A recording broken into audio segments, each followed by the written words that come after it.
अभी अभी 18वीं लोकसभा के चुनाव की घोषणा हो चुकी है। तारीखें तय हो चुकी है कि किस क्षेत्र में कब मतदान होगा। क्या आपको ये भी पता है कि ये जो पहचान पत्र, मतदाता पहचान पत्र जो हमें दिया गया, उसकी यात्रा क्या है?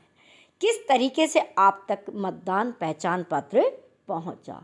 तो सबसे पहले हम यही चर्चा करेंगे कि मतदान पहचान पत्र बनाने की आवश्यकता क्यों पड़ी। क्योंकि देखिए, पहले जब चुनाव होता था तो बिना पहचान पत्र से जब मत दिया जाता था तो कोई व्यक्ति मत डालने नहीं जाता था, तो उसके स्थान पे कोई दूसरा व्यक्ति खड़ा करके मत डलवा दिया जाता था। राजनीतिक पार्टियां उसमें बहुत गड़बड़ करती थी।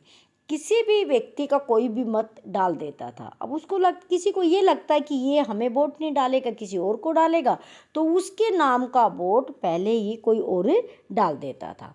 इसे को रोकने के लिए, इसी गलत तरीके का जो इस्तेमाल होता था, उसको रोकने के लिए चुनाव आयोग ने पहल की कि मतदाताओं को पहचान पत्र दिया जाएगा।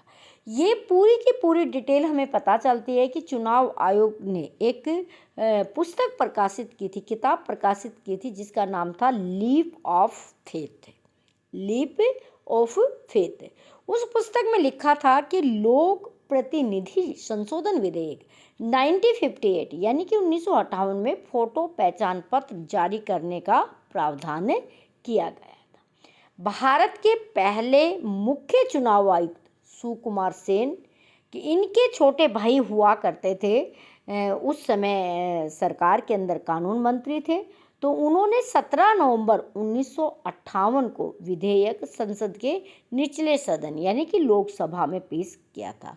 30 दिसंबर 1958 को ये विधेयक कानून बन जाता है। विधेयक का मामला क्या था कि जो हमारा लोक प्रतिनिधि विधेयक जो था, उसमें संशोधन करके ये ऐड किया गया था कि अब जितने भी लोग मतदाता है उनको मतदान पहचान पत्र दिया जाएगा। क्या आप सोचते हैं कि आज जो हमें बड़े इजी तरीके से मतदान पहचान पत्र मिला, क्या ये इतना आसान रहा होगा कि कानून बनाया और लोगों को दे दिया गया होगा? ऐसा नहीं है।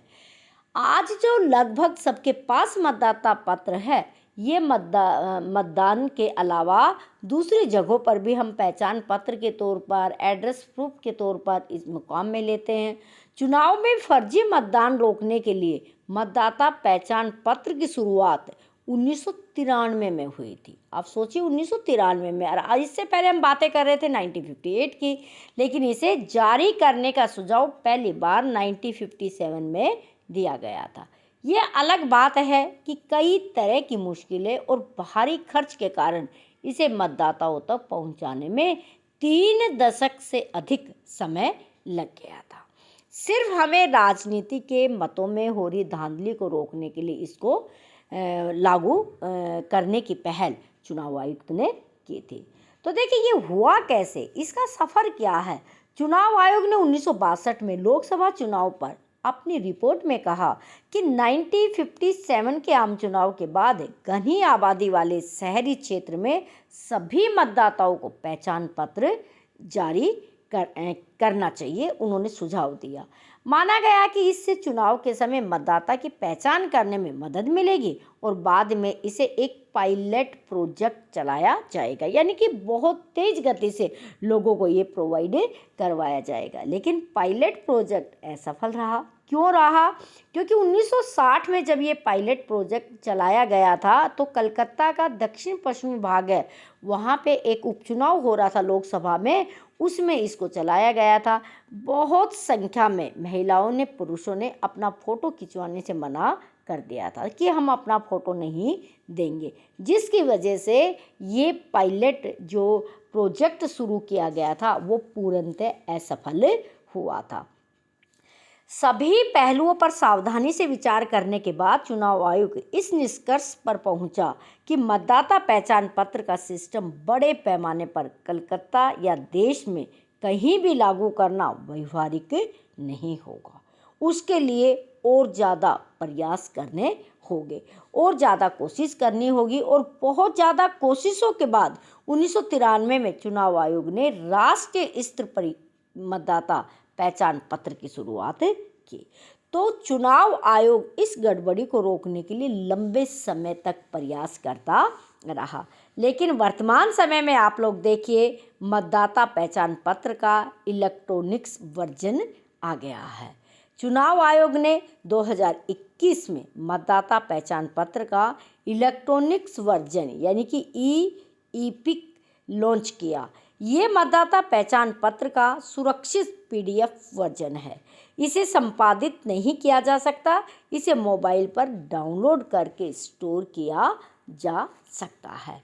तो ये तो था भारत में मतदाता पहचान पत्र का सफ़र कि किस तरीके से इसकी आवाज़ 1962 में खड़ी हुई और 1957 में इसका सुझाव आया और किस तरीके से संशोधन किया गया, जनप्रतिनिधित्व अधिनियम में संशोधन किया गया, लेकिन लोगों ने फ़ोटो देने से मना कर दिया और उसके बाद में आज हर एक व्यक्ति मतदाता पहचान पत्र रखता है, बनवाता है। हाँ, मतदाता पहचान पत्र जो व्यक्ति 18 वर्ष की आयु के होंगे उनके पास से होता है, जिनकी आयु 18 वर्ष होगी। 1989 से पहले भारत के अंदर 21 वर्ष की आयु थी मतदान करने की, लेकिन संविधान में 61वां संवैधानिक संशोधन किया गया और 1989 में क्या किया गया कि आयु 21 वर्ष से बदलकर 18 वर्ष कर दी। उस समय देश के प्रधानमंत्री राजीव गांधी थे। मतदाता पहचान पत्र के बारे में ये सफ़र आपको कैसा लगा? अगर जानकारी अच्छी लगे तो वीडियो को लाइक कीजिएगा, शेयर कीजिएगा। डॉक्टर सुरेश कुमारी चैनल को सब्सक्राइब कीजिएगा। Thanks for watching. स्वस्थ रहिए, व्यस्त रहिए, मस्त रहिए, स्वच्छ और स्वस्थ तरीके से मतदान कीजिएगा।